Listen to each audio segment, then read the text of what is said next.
ঠাকুরের প্রেমের দিকটা। প্রব্রাজিকা সদাত্মপ্রাণা, পত্রিকার 23তম বর্ষ, 5ম সংখ্যা। দক্ষিণেশ্বরের প্রথম দিনগুলিতে শ্রীরামকৃষ্ণের কাছে বাবুরাম ভাবভক্তির জন্য প্রার্থনা জানিয়েছিলেন। ঠাকুরের আবেদনে জগদম্বা তাঁকে বলেছেন, বাবুরামের ভাব হবে না, জ্ঞান হবে। বাস্তবিকই শ্রী গুরুর কৃপায় প্রেমানন্দ মহারাজের প্রজ্ঞাচক্ষু উন্মিলিত হয়েছিল। গভীর আধ্যাত্মিক শক্তি বলে তিনি বুঝেছিলেন ঠাকুরের এবারকার লীলায় স্বয়ং রাজরাজেশ্বরী ঐশ্বর্যের লেশটুকু মুছে কাঙালিনী সেজে মাতৃমূর্তিতে পাপি তাপি সবাইকে নির্বিচারে আশ্রয় দিচ্ছেন।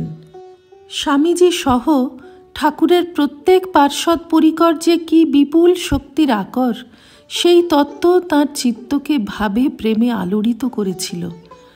নির্দ্বিধায় তাই বাবুরাম মহারাজ বলতেন, ঠাকুর তো অনেক দূরের কথা, আগে আমরা স্বামীজিকে বুঝি, তারপর ঠাকুরকে বুঝব। স্বামীজির শিষ্য শরৎচন্দ্র চক্রবর্তী বেলুড় মঠে একদিন অন্তরের আবেগে ঠাকুরের পুষ্পপাত্র নিয়ে গুরুর চরণ পূজা করেছেন।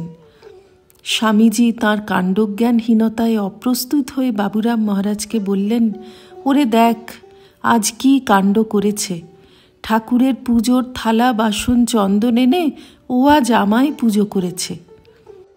সে কথা শুনে অবিচলিত প্রেমানন্দ মহারাজ হাসতে হাসতে বললেন, তা বেশ করেছে, তুমি আর ঠাকুর কি ভিন্ন? আর তো জিজ্ঞাসু ভক্তদের বাবুরাম মহারাজ শ্রী শ্রী মা ও রাজা মহারাজের কাছে শরণাগত হওয়ার শিক্ষা দিতেন।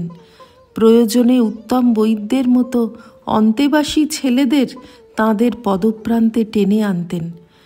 একবার নবাগত একটি ছেলেকে তিনি রাজা মহারাজের পায়ের কাছে এনে বললেন, মহারাজ এই বেটা বড় রাগী, ওর মাথায় একটু হাত বুলিয়ে দিন।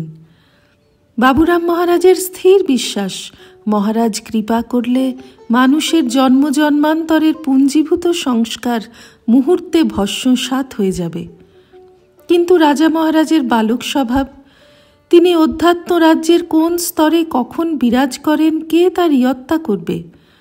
বাবুরাম মহারাজ যত অনুরোধ করেন মহারাজ তত বলেন, আজকে আমার হাতটা ঠিক নেই বাবুরামদা, তুমি আজ ওর মাথায় হাত বুলিয়ে দাও। এভাবে পরস্পর ঠাট্টা তামাশার মধ্য দিয়ে যে পর্ব শুরু হয়েছিল তা কিন্তু মুহূর্তে ভাবগম্ভীর বাতাবরণ সৃষ্টি করল। সেই ছেলেটি পরে স্মৃতিচারণায় লিখেছেন, বাবুরাম মহারাজ আমার মাথাটা মহারাজের পায়ে বেশ করে গুঁজে দিলেন। মহারাজ স্থির নিশ্চল হয়ে গেলেন এবং ধীরে ধীরে আমার মাথায় হাত বুলিয়ে দিতে লাগলেন। বাবুরাম মহারাজ মঠের সব সাধু ব্রহ্মচারী কর্মী সকলকেই ডেকে বললেন, ওরে তোরা আয় রে, মহারাজ আজ কল্পতরু হয়েছেন। বাবুরাম মহারাজের আহ্বানে যে যেখানে ছিলেন, এমনকি সোনা ও কেনা নামে দুজন উড়ে চাকর সকলেই এসে মহারাজের আশীর্বাদ লাভ করলেন। অন্তরঙ্গ পার্ষদদের অবলম্বন করে আশ্রিত বৎসল শ্রীরামকৃষ্ণের দৈবী প্রেম সেদিন সমাগত ভক্তদের কলুষ মুক্ত শুদ্ধ নির্মল করে দিয়েছিল।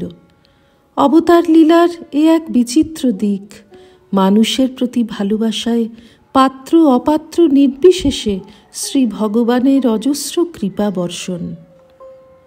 শ্রীরামকৃষ্ণার্পণমস্তু।